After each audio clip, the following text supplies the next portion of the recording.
hear your new song.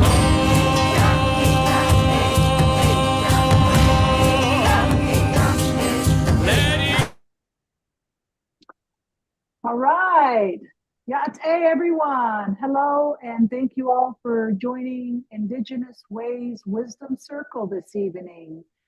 We would like to take this time to acknowledge the traditional owners and ancestors of these tribal lands, Ogapoge Owinge, also known as Santa Fe. And thank you all for blessing us this evening. And we would like to acknowledge Black History Month, February this month. And we are so grateful this evening to have our brother, local brother, Rashan Ahmad, who himself is a father, a musician, a poet, a massive community worker, and a DJ. He has released 6 critically acclaimed albums, which has taken him to over 35 countries around the world. He loves the intersectionality of arts and community and is passionate about equity and access to the arts. So everyone, please welcome Rashan Ahmad. Woo! Thank you so much for joining us, brother. This is really an exciting time for us because we've been wanting to get to know you for quite a long time now. So can you just tell us a little bit about yourself before we kick off our questions? Sure. And thank you so much for having me, firstly. It's really nice to be in this space. I've loved getting to know you, and it's cool to be doing this. So thanks for having me.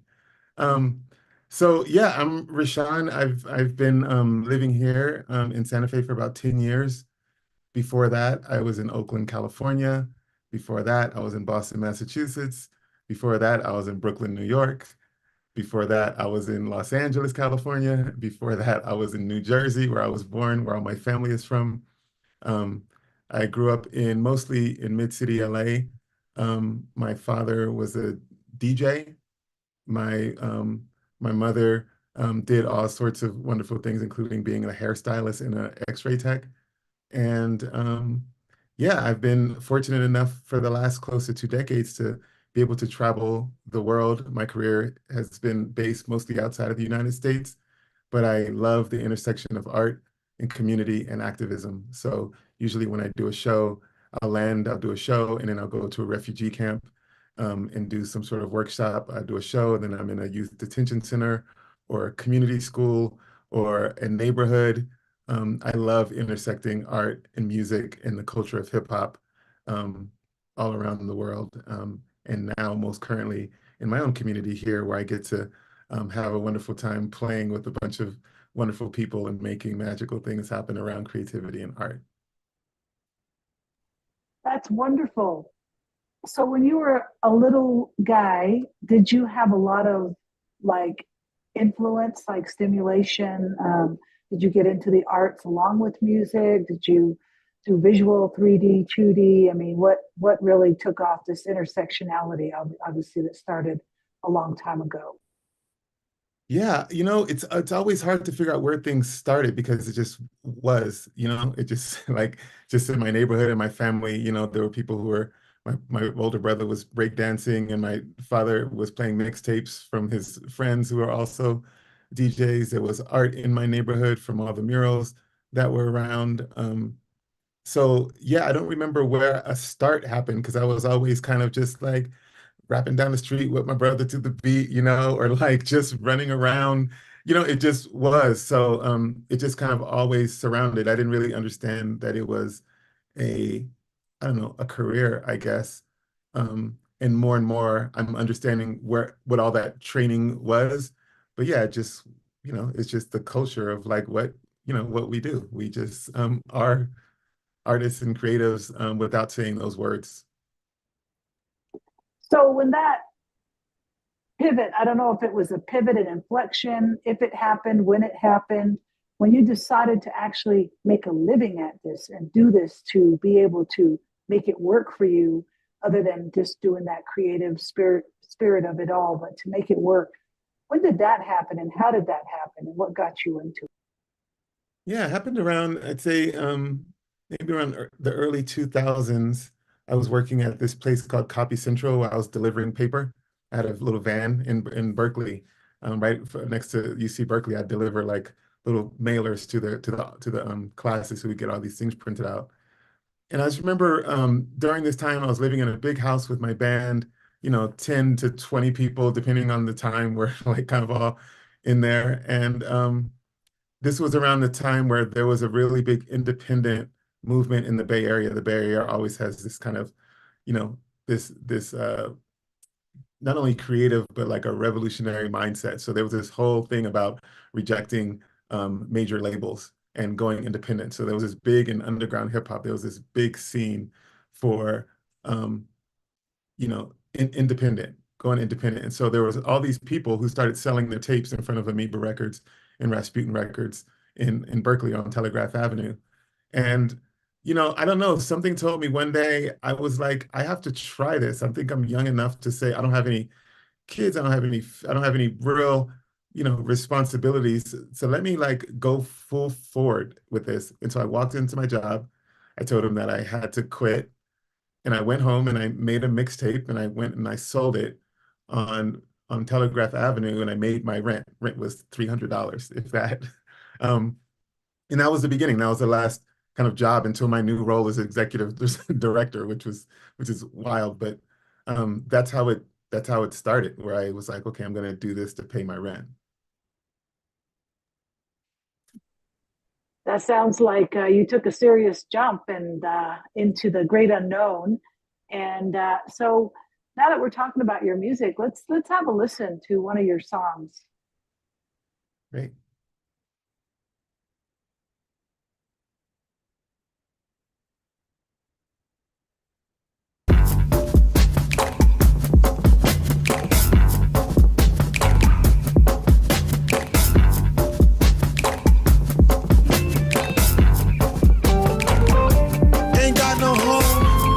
Shake the blues, ain't got no money, ain't got no use, ain't got no work, ain't got no cheddar, got no umbrella for stormy weather, ain't got no schooling, ain't got no coaching, ain't got no ticket, I ain't got no mother, ain't got no love, ain't got no name, ain't got no friends, ain't that a shame?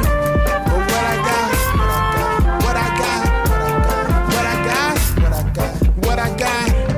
I got my God, got my head, got my brains, got my ears, got my eyes, got my nose, got my mouth, I got my smile, got my tongue, got my chin, got my neck, I got my soul, got my heart, got my back, got myself. How about that? Life, hey! I got life. Life. I got life. Yeah. Life. I got life. Life. I got life. Life that I live, got a lot to give, a lot that is. It turns down a pot to piss, a lot to bliss. How I'm an optimist with all the just mayhem is so amazing. My celebration at every AM, fortified live with the incantation of my similar vibes to fly, the inability to feel everyone ever be I. When we come to it, we must confess that we are the possible. We are the miraculous, the true wonder of this world.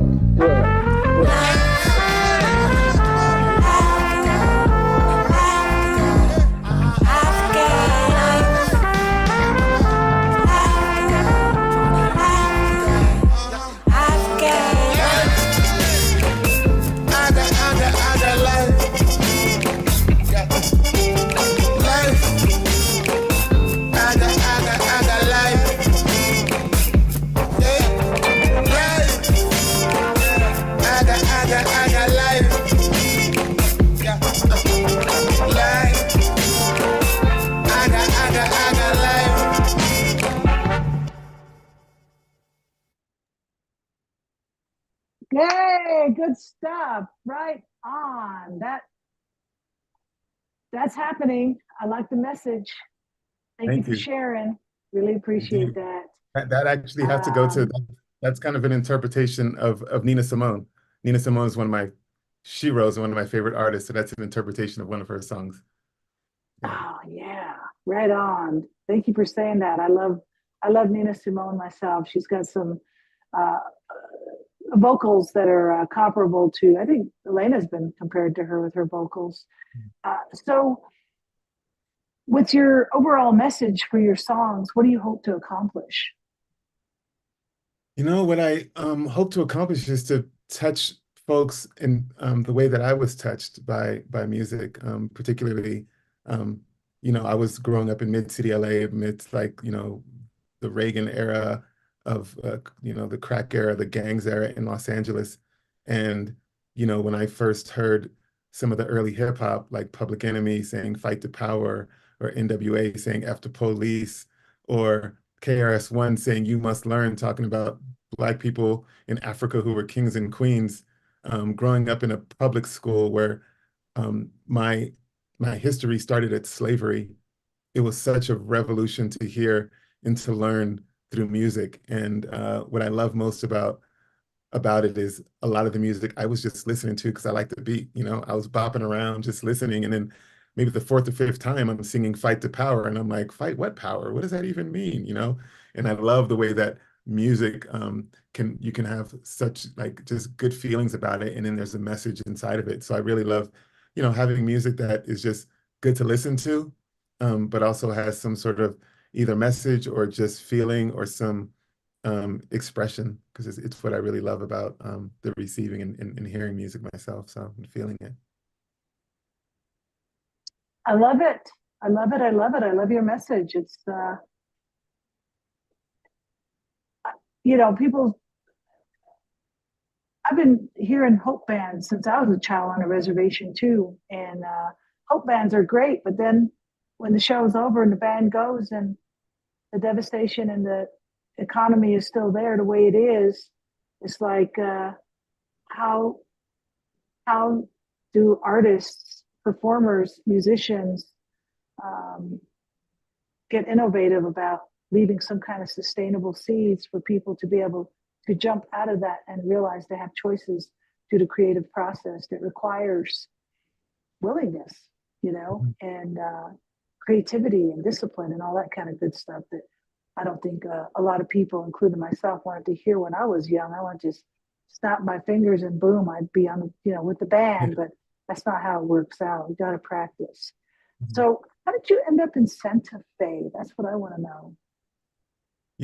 I used to, I've always taken road trips out here for years before I moved here. I just love the Southwest, particularly Santa Fe. The sky here is just, everyone here, I always say, the people, you just feel it, and everyone can feel whatever it is that's here, right? The energy or whatever you want to call it. But we were living in Oakland, and public schools, the tech wave that came from San Francisco really raised the rents in Oakland, and a lot of the musicians and artists started getting pushed out.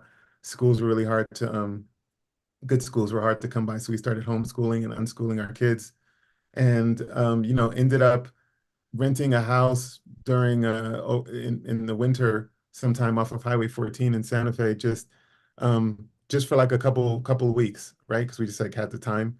And we were out there, and it was snowing, then the sun would come out, then it started raining, there were bunny rabbits. This Santa Fe was doing what it does, just putting on this beautiful show. And my career had basically taken off overseas. Like all of my label, my management, everything was based in Paris. So I just needed to live near an airport. And so we were like, well, if we can live anywhere, where would we want to live? And it was Santa Fe. And so we ended up settling here, which has been really, really just a blessing. We are so blessed to have you, Rashawn. We are so grateful you're here. So we went to an opening last Friday where you announced and gave some articulation about vital spaces. Can you tell us about that so we can learn more about what to expect and how to spread the word and get other people involved. Sure, sure. So, one of the the the beautiful things, I love how life just switches you when you don't even know it's coming. I over the pandemic, I ended up, it's a longer story, but becoming an executive director of a nonprofit arts organization, which is completely separate than anything I've ever done in my whole life. But it has been so wonderful, and so a lot of things to learn this. So I've been on this path for about 3 years, and one of the things we do is we give artists and creatives, particularly artists of color, local emerging artists, folks who aren't necessarily part of the Santa Fe art scene, um, a place to showcase their work. And until this point, we've only had physical spaces for mostly visual artists, but nothing for performing artists. But recently we just got a theater. It's going to be about a 220-seat theater that's in the middle of Santa Fe, and we're doing construction on it, but it'll be opening in some months. But it'll be our first place for performing artists, so we'll be able to do music and comedy and dance and spoken word and poetry and storytelling, and we'll be able to do internships and accelerators for all kind of folks to come and practice. Really excited to just have a place, but more importantly, a place for community to gather and feel welcome and feel seen and feel included in a way that isn't necessarily extractive and is comfortable. So that's what we're up to. We finally got to announce it. We've been working on it for a long time, but I'm really, really excited about this theater. And you can go to vitalspaces.org if you'd like and see kind of what we're up to. More information is there, but it's really exciting for our organization, but I think for our city, because yeah, it just we need it. It's needed here. We definitely do need that. And in this way, with the way you're talking about it, it feels like competition is good. Competition is good because the other theaters, the other entertainment spaces, a lot of them were there Friday night at your opening downtown. And I was really pleased to see one of the major theater directors saying, I asked him, I said, so how do you feel having this theater opening up? And his answer was, well, when you're in a community and you have a CVS on this side of the street and then a Walgreens opens on the other side, it just gives the community more options. And I really thought that was a really beautiful, beautiful answer. So you were talking about the nonprofit and having space for artists to have a low price for paying rent for studio space or being able to get in there for free. Can you just tell us a little bit about that? Sure. Yeah. It's so yeah, our studio artists, we have artists that have we have studio spaces where artists can come 24 hours a day and just have a space to create their art. Some housing prices have risen. It's really hard for artists to not only make a living, but have a place in their home to actually do their art. And so we have some of these spaces, and yeah, we charge $0 to $100. A lot of the folks just do trade. We have a community art closet where we give away art supplies to maybe, I don't know, 200 to 400 people a month will come to this monthly event. And a lot of our artists will come volunteer for that. If they play music, if they do, something with students, they teach their art, at a desk and do like a little pop-up demonstration of what they do. Whatever, it's just, we try to make sure we're just in collaboration with our community and make it as accessible as possible. The whole thing is accessibility, right? We just want to, make sure that folks who don't have the entrance and the bridge can have one. And so whether it's that or we do art markets where, if you come and sell at our art market, we don't charge you a booth fee. We try to make sure that we don't take any fees. We try to just make sure everybody can participate in all parts of the city. Tell us a little bit more about this art market stuff. Like, where can we go to see that and how can we get involved? Sure. Yeah. So we have these pop-up art markets in a number of spaces. Sometimes we have it at our community art closet. Sometimes we're at the Farmers Market Pavilion. We're actually be in Cathedral Park downtown this summer. And we usually put a call out for artists. We let folks know who wants to come. And then, we, depending on how many spaces we get, we just fill up the amount of space. And if you follow along, we have a newsletter that we usually send out. And if you go to our website, you can see the sign up for our newsletter. And that's when we kind of send a call out and say, okay, we're doing an art market, who wants to join? So that's, that's what we do. Well, let's definitely get that access on this screen so all of us can do a screenshot of it or take a picture of it. And as soon as we get off this show, we can straight away join your newsletter. I want to be a part of that. I want to be in the know because I am in Santa Fe. So thank you. So I wanted to ask you a question about Black History Month. As an Indigenous woman, how does it make you feel to have Indigenous Month designated for the month of February annually? And how does this make you feel? To have an Indigenous Month? Black History Month, sorry. How does that make you feel? Oh, it makes me feel all kinds of all kinds of ways. It's one of those I guess we take what we can get. I mean, the funniest thing is Black history is American history, is world history, right? It doesn't really make any sense that, this is the history that we should be taught regardless. A lot of the Black History Month folks that they profile, usually you get the Martin Luther King and the Rosa Parks, and this is American history. It should be taught year round. That said, having an amplification for folks who maybe are just not, I also realize that I'm in my skin and my body with my experience. So this thing is really obvious and really in front of my face. And I know for some who just aren't really as connected to Black culture and Black history, it might be nice for them to have more of an application for them to see something that they rarely get to see, right? So yeah, I feel a bunch of different ways. A couple of years ago, I created this program called Black Story, Black Song, which was actually ended up going out into the New Mexico public schools, where I got a bunch of local folks in 5-minute clips to just tell stories that went past the traditional ones that we know, just to tell deeper stories of science, of music, of art, of culture, of New Mexico Black history, speaking about Blackdom, and just telling stories that just don't really get shared as often. And so we created this for homeschoolers, for teachers, and it was really, really wonderful. And we're excited to do some more of that. Just, when people's ears are open to just say, okay, well, now that you're here, you should be here all the time, but now that you're here, here's some more information. The more, the better. The more we know about the vast wealth of the structures all around us, just the look, the color of the dirt, the rocks, the architecture, the adobes, the villages, just the style and everything. It's so much seeped into it with original inhabitants, along with people that came long before, and intermarried and intermixed, and Yeah.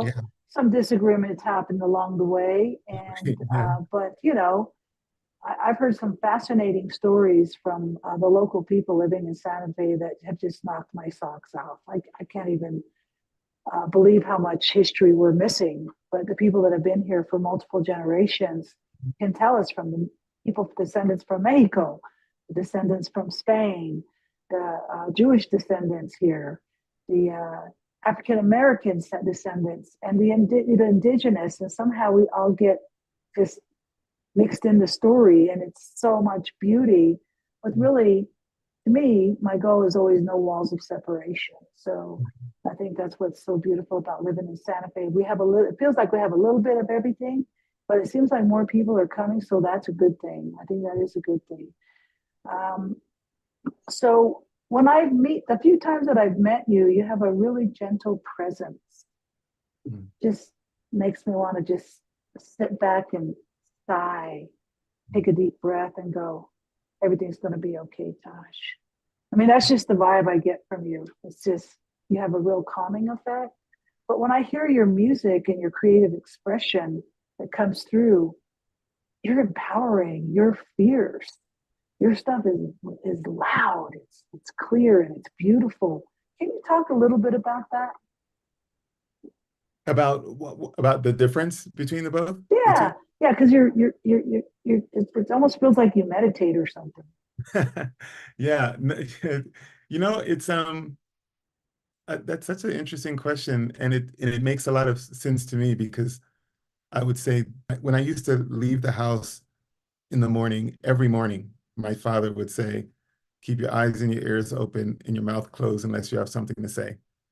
That was my dad would like every day, right? So it was always like, okay, just the whole like listen is twice as much as you talk thing was going on, right? And so I'm also just like naturally shy. And so, my true nature is wanting to hide under a table, in groups. But the culture of hip hop and the way that I feel empowered when I'm speaking through my music um, makes me feel the most proud, the most beautiful, the most honest, the most true. I want to speak with my whole body and my whole self. Um, and for some reason, I feel the most confident and okay when I'm doing my music. That's when I feel the most like full. As soon as I get off stage, as soon as I stop, I pause, then I get back into my human form where I'm like, oh, let me just, kind of settle into my body, into all things around me. And there's just always so much going on in this world, in the rooms that I'm in a lot of the spaces. There's so much energy, there's so much trauma, there's so much joy and passion. And I feel like I feel a lot of it. And so I just try to just breathe in and take breaths and not just react to anything in particular all at once. I try to just make sure I'm in right relationship and grounded and centered. So that's what's going on. And then music comes on and I'm jump on the stage and I'm ready to get reckless and like, yeah. I love it. I love it. I love it. So my next question is, you're an awesome musician, and music takes practice. Music takes discipline. Music takes time. And I'm a musician too, if anybody doesn't know. But I've got my feet in all kinds of beautiful stuff that's passionate to me. And it's work, but it's fun. So, how do you make time to honor that most sacred gift, the creative spirit inside of you that just wants to come out? But yet you got to go do this. You got to go. I mean, I don't even know what all you're doing on a global scale, on a national scale, on a local scale, and what you do for your spiritual well-being. I mean, that's a whole nother journey. How do you keep that creative flowering, flourishing happening? I like I said, I came to this kind of world outside of being a touring musician late. So, I have decades in my bones of operating from instinct, from faith, and from spirit moving me, right? To write, to practice, to all the things. And so when things get hectic, it's more hard for me to not practice, to not write, to not um, create, So I have a lot of things to do. And, in the middle of my day and all of my things going on, I come in and I'll DJ. There's my DJ, my turntables are back there. I'll DJ and that's my meditation.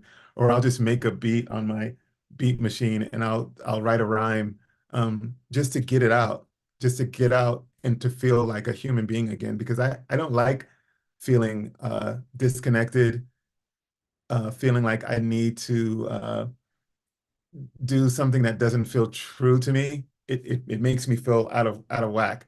And so that's actually one of my practices, to just feel back in my body, is just to make music or to write or to listen or to just be in a creative space. So yeah, it comes more natural than not. It's hard to not do those things, to not pause and dance in my living room, to not express in some way. It just feels like it has to come out, and I don't want to get too far away from that, especially in my role as a executive director, because I think that that kind of creative practice needs to be in leadership positions. And I want people to see and know that leaders are professional and are creative, and not just creative in one way, but creative, in all ways. It's an art form, and I believe it should be in leadership. And so I want to make sure that as I grow into this position, that I bring my spirit, my ancestors, my joy, my creativity, all of it with me. Wow. Wow. Wow. You got to just make this happen. And you're making my energy come alive, just thinking about going in the studio and setting everything out and just jamming. Yeah, it's healing. It's really good. So I got a request. Is there any way you can give us a little taste of what's behind you? Just a little snippet? Like, can you do one of your little Well, the thing is, spontaneous? I'd have to turn it all on, which would make me like disconnect and connect some things, because I had some other things going. Yeah, So it's not connected. I wish I could. It would take a while. I have to unplug and plug. You know how that goes when yeah. you plug in your keyboard and that means you unplugged your whatever. It's like that. Oh, okay. Yeah. Well, I saw a video interview the other day of a musician. I can't think of the name of him, but he was that big movement came in the 90s where they learned how to, you remember that Cher song that came out where that echo came in her voice and it almost sounded kind of robotic? If you believe in life after love. Oh yeah. Remember Right. that song? Yeah. Well, there's a whole series going on Netflix. It's something about hip hop, but it talks about when that certain thing came into the whole sound and engineering rooms for musicians, and it was like kind of like a top secret, but it was almost like putting that special ingredient into the candy to make people want to eat more. Right. And Cher's song was one of those. Wow. And when that happened, it kind of changed everything in the music. And one band came in, and I can't remember the name. And then people said, well, he can't really sing. It's just all that, autocorrect. And he really can't sing. He's just like Milli Vanilli. Right. And he was just like, Crush, you might know who I'm talking about. And so he did one of those bookstore desktop videos they did. Yes. And then he didn't have any of that stuff with him. All he had was his keyboard player. Mm-hmm. So he mic'd up and did all that stuff. And he sang that song that hit the top of the charts in hip hop. And it went viral. And you know why it went viral? Because it didn't have any of those special effects stuff. Mm-hmm. And the world got to hear him, that this guy can sing, man. He can hold a tune. He's pitch perfect. And he was really insecure about it. He was like, oh man, this is gonna suck because it's not gonna come out the way people are hearing it. It's just gonna be flat, my voice. But he really pulled it off, and that just took him to another level. Do you know what I'm talking about? I know exactly what you're talking about. Yeah. Yeah. Okay. So, can you just give us a little short taste of one of your songs without anything turned on? Oh yeah, let me think which one.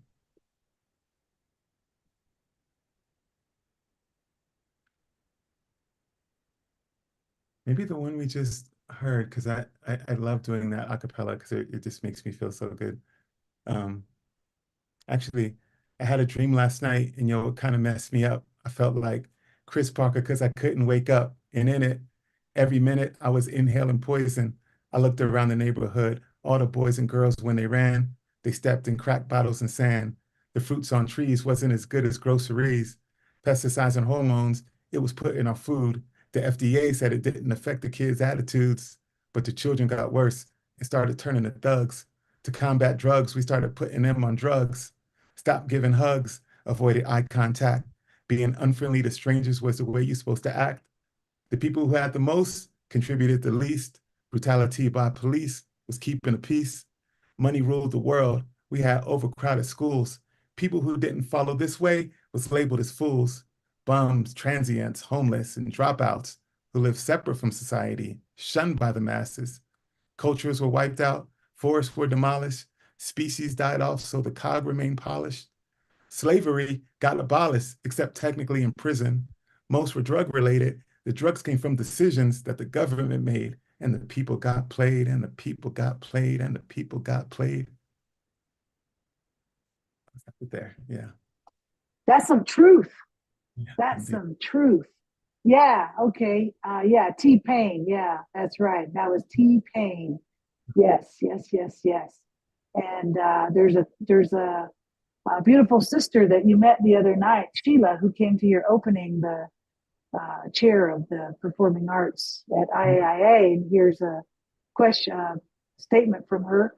We need our histories integrated into a comprehensive curriculum that celebrates and acknowledges our stories and enduring survivance in contrast to settler colonialism. And that's from Dr. Sheila, who's on the show tonight. So what do you think about that? I think Sheila's absolutely right. Yes, absolutely right. I'm so excited to know Sheila more. It was nice to meet the other night. But yeah, I think we need more of our history. We need more of it in the open. We need more of it easily accessible to everyone and taught in different ways. Like I said, one of the reasons I love music is because it taught me different from how my teachers taught me in school. And at that moment, I wasn't ready necessarily to have it told to me the way my teachers were telling it. I needed it the way that it came in music, and sometimes the way it comes in art and in poetry and in film. I say giving those lessons in as many different ways as possible is just beautiful. Yeah. So what do you say to the up and coming? And when I say up and coming, I could be talking about an 85, a 61, a 49, a 21, or a 7-year-old. What do you say to that age group that wants to do something that you're doing, creating words with prosody, with rhythm, without maybe having instruments accessible to them, without having training accessible to them? What do you say to those hungry people? Me being one of them. I'd say that the most beautiful thing about each of us is we have our own story to tell, and it's so unique. There is no competition because there's no other you, and your story is needed. You know, a lot of times we think our stories are so singular, and they are, but they're also, you know, we as humans are so closely connected, and our stories really resonate, and the way that we tell them hit different people, you know? So I just say that please keep going and share yourself, express yourself.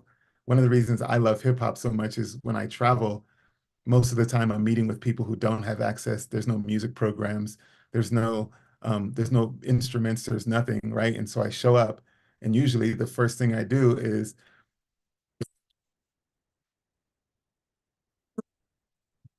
and then I'll be like, and then they'll start singing or they'll start rapping, and we start hugging and we start laughing. You know, you don't need instruments to do that type of expression.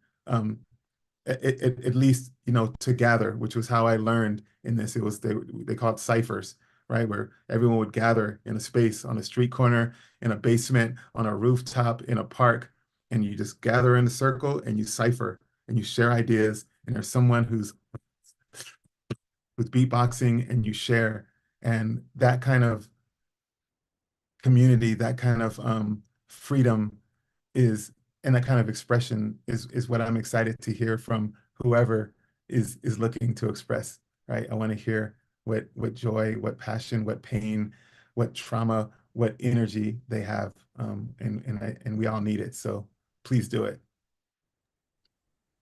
Thank you for sharing that. I find it really interesting what bonds people to music, with music, in music, together or in solitude, driving or being alone with the AirPods on at the gym. And a lot of it is trauma. A lot of it is heartbreak. A lot of it is loss. And I think that's really interesting that those stories are the ones that hit the top. And the only thing that I can think of is maybe it makes us feel like we're not so alone in this. Maybe my voice is not so small after all. Maybe more people can relate to my own quiet pain, but I get to hear it in your voice, in your song, and genre of style. Thank you so much for sharing that, Rashawn, about the hip hop, because there's a whole history in that you could educate us about. Where did that get started? Who started it? Why did it get started? And what was it called when it first got started? What was that genre called? Can you tell us? Yeah, I think when it first started in New York in the late 70s and early 80s. It definitely came out of the lack of music programmings in the schools there. It came out of the gangs that were fighting and the folks who wanted to have a different way to settle their arguments, which turned into breakdancing and battling in that way. Oh, wow. Yeah, and it started, for mostly Blacks and Latinos in the Bronx, in the South Bronx to be specific, at 1520 Sedgwick Avenue to be specific. It was a Ah, it was a party. It was a back to school party that was thrown in the basement of a rec room, which was one of the projects there. And this party was the first time that you had the four official elements of hip hop: DJing, breakdancing, graffiti writing, and emceeing in the same party, sharing that. They marked that to be the birthplace of hip hop. Last year was actually the 50th year of hip hop to celebrate that exact party. Um, but it's a beautiful, wonderful culture, which is a community culture. The folks would gather in the parks and they bring their speakers and they'd break dance and they'd MC and they just express themselves. And people would bring black books and they'd draw murals. And, it was just an expression from folks, from teenagers, that birthed this worldwide movement that now is in every corner of the globe. It's a beautiful culture, and rap is one of the elements of that culture. So hip hop is a culture. Rap is, like one of my heroes, KRS, once says, "Rap is something you do. Hip hop is something you live." Right. So when I say and speak about hip hop culture, I'm not necessarily speaking about rappers or rapping, right? I'm speaking about the culture of hip hop, which is a culture of community, of love, peace, love, unity, respect, right? These are the foundations of hip hop culture, right? And so community is one of them. So the work that I do in Santa Fe is all based in my culture of hip hop, the whole thing, of how I want to gather, how I think about making sure it's inclusive, how I want to make sure that we are dancing and enjoying ourselves. It's all a part of of hip hop culture and what it's taught me. It's really one of the things that I say has really raised me and saved my life amongst a bunch of my people. But yeah, it's one of the most beautiful cultures in the world, and I'm excited to be a part of it. I got this song going in my head, a hit, but I'll stop right there. I wonder if Sugar Hill Gang was at that party. But yeah, it says Sugar Hill made it to the Navajo Nation, believe it or not. I mean, I was a kid doing it, doing it with the basketball, the moves, I was watching that Saturday show with that guy with the big old afro. What was it called? Soul Train. Soul Train. And I was like Don trying Cornelius. to copy the moves so I could. Oh, speaking of moves and copying, I want to talk to you about cultural appropriation, man. Everybody's like copying you guys. But you know what? We don't have time for that right now. Let's do that for another show. I do want to talk about that. So our theme this year for our program is ancestrality. They whisper me through. Think about that for a minute. Ancestrality. They whisper me through. What does that mean to you? Oh, that means to me that just that reminds me of all the people that I walk with, I walk with my ancestors daily and have an altar and communicate with them and in conversation and seek guidance from them often, the ones that I know and the ones that I don't know, right? Many times, especially, I've had so many difficult moments where I'm either going to perform in front of, the biggest crowd and I'm so nervous or scared, or I'm going to walk into a room with people who are quote unquote powerful from different cultures, and I just feel like I'm ill-equipped, right? And I call my ancestors to whisper me through, like, just help me through this. I call them by name. I call them by just by spirit that I don't even know. And every time they show up, I'm like, okay, I got this. I got this. I feel so seen and kept. So yeah, I really rely on that guidance and on that love from my ancestors. It's I don't know how I'd live my life without them. And that brings me to say one last thing. People got to keep going. We just got to keep going, and we just got to think about our ancestors, what they went through so that we could still be here. And with that, I'm going to pass it over to the gorgeous Elena. Thank you so much, Tash. And thank you so much, Ashan. It's been really beautiful getting to know you over the short period of time and just listening to you. And your walk has been really inspiring. So thank you so much for sharing that with us in the segment here. What's going to happen now is we just go into the commercial break, which I am very happy to do. And then we're going to invite all our audiences back who may want to ask you any questions or anything like that. So what we have happening is next month, same time, same channel, same place, we have the beautiful Mary Jane Bird, who will be blessing us in the Wisdom Circle March the 20th. And she is the first Pueblo dancer that went nationally. She is from Awinge Pueblo, is the founder director of Arts of the Blue Horizon Dance and Storytelling, which is a blend of ballet and modern dance with American Indian dance, storytelling, and American Sign Language. So that's who's going to be blessing us next month. So we'll look forward to seeing you, whether you're coming in on social media or here live through Zoom, or you're watching the archives. Thank you so much.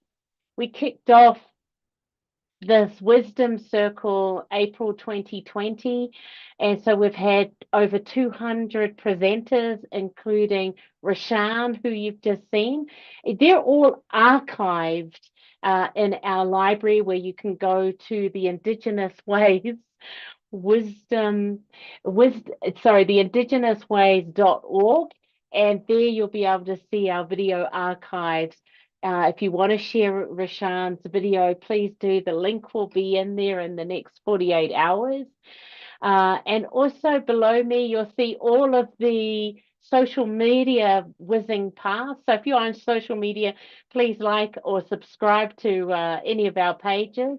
And then you can also go into our website if you want to go join our newsletters of all the amazing things that's happening. All of our virtual events are free and have ASL interpreters, making access available to all. We would want to take this opportunity not only to thank the National Endowment of the Arts, the City of Santa Fe Arts and Culture Department, as well as the Santa Fe Community Foundation, the Native American Advice Funds, for making this program possible. And also a big thank you to our board and also all our individual donors making this possible. Please save the date, which is Friday, May 3rd, Saturday, June 8th, and August, which is a Friday, August the 16th, which is the start of Indian Market. We have our Indigenous Ways Festival. We're very excited about that with the amazing artists that we'll have. If you want to know more about that, go to our website, IndigenousWays.org. But we'll be sharing about that in the coming months through the Wisdom Circle. And if you have got if you're able to donate, we've got PayPal, Venmo, at our website. We've got a donate there, or you can snail mail to keep us going. And so on that wonderful note, it's usually that time where we invite our audiences, if you're able to turn on your videos, and you'll see those in the top left-hand corner. So we welcome you, because that's that wonderful time of, if you want to ask Rashan something, here he is, international DJ extraordinaire, and even some of the things that he shared tonight you might want to ask, or just say g'day. So on that note, I'm just going to turn it back to you, Tash. Right on. Yes, this is wonderful. Okay, so we got a wonderful show tonight from Rashan. And anybody want to go ahead and be brave and say something out loud? Just go ahead and unmute your microphone and give it up for Rashan and ask any question you want. We've got about 5 minutes. Hi, my name is Michelle, and I love your term creative leadership. It just sparked a fire in me, and we all have many stories to tell. I'm a historian, I run a business, I'm going to start making money from the music that I make, but this creative leadership is fabulous. Thank you for that. Thanks so much, Michelle. Great. Thanks for saying so. Yes, yes. Thank you, Michelle. Anybody else want to jump in and say something? Yeah, this is Sheila. Rashad, it's good to see you again. Hey, Elena. Thanks, Tosh, for doing such a great job of hosting, and Rashan for your presence tonight. I just want to find out, when are we going to start collaborating, brother? Because there's a lot of work to do. There are stories. Hold on. to tell, We're in line. spoken word to do. Yeah, I'm just excited. This is good stuff. And I want to thank you all so much for keeping the magic continuing here in Santa Fe. It's just going to get better and better. So, Wopi Latanka. Yeah, Sheila. Thank you, All Sheila. right. I'm so looking forward to. I'm looking forward to it too. This. I'm reaching out soon, or reach out to me. Let's definitely connect. Yeah. Gotcha. All right. Hi, Lenana. Homer, would you like to say something?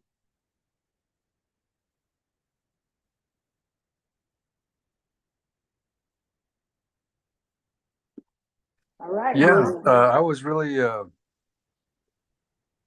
came in a little bit late, but I really do appreciate the vitality and the vigor and the imagination and the hard work that you've been doing to make this space available, the virtual space that you were talking about, and for the community. I mean, I'm just amazed, and I do appreciate that for the community. And thank you for sharing your stories, and thank you for giving me an insight of a little bit of your life. I appreciate that. Thank you. Yeah.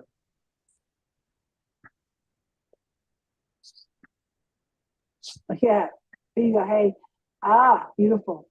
Anybody else like to say anything to our brother, Santa Fe brother? I do want to say that you've inspired some very small towns doing work with youth in the way that you present your art and music and spoken word. And so your inspiration is up here in the Northeast Kingdom that known in as so-called Vermont, and you know, we're inspired. So thank you so much for posting on YouTube and places where you know, people can see. So thank you. I really enjoyed this program. You guys really rock. Thank you for your inspiration always. Thank you very much. And we have time for one more last share before we love and leave you all and go get some dinner. Anybody want to share, or should I pick somebody? Oh, I know. Tressa. Yeah, let's hear from Tressa. Okay, I guess I got picked. Thanks, Elena. Thank you both. Thanks, everybody. And I just want to give a shout out and thank you so much, Rashawn. What you do is vital. So I think it's apt that you're an ED of vital spaces, because that's what you create for all of us and connect us in ways that we do feel seen and kept. And I just love how you said that. So just keep on going, and thank you. Thank you. And also thanks for taking me back to Oaktown. I always appreciate that. But then I love how you bring it forward and also, you know, pass it forward. Thank you. Thanks, Tressa. Thank you so much for that.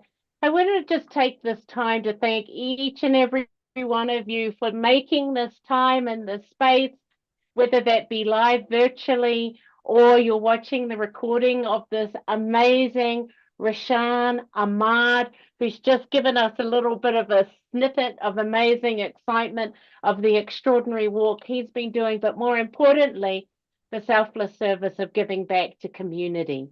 So thank you for that incredible wisdom with us. Also, I want to thank our two interpreters.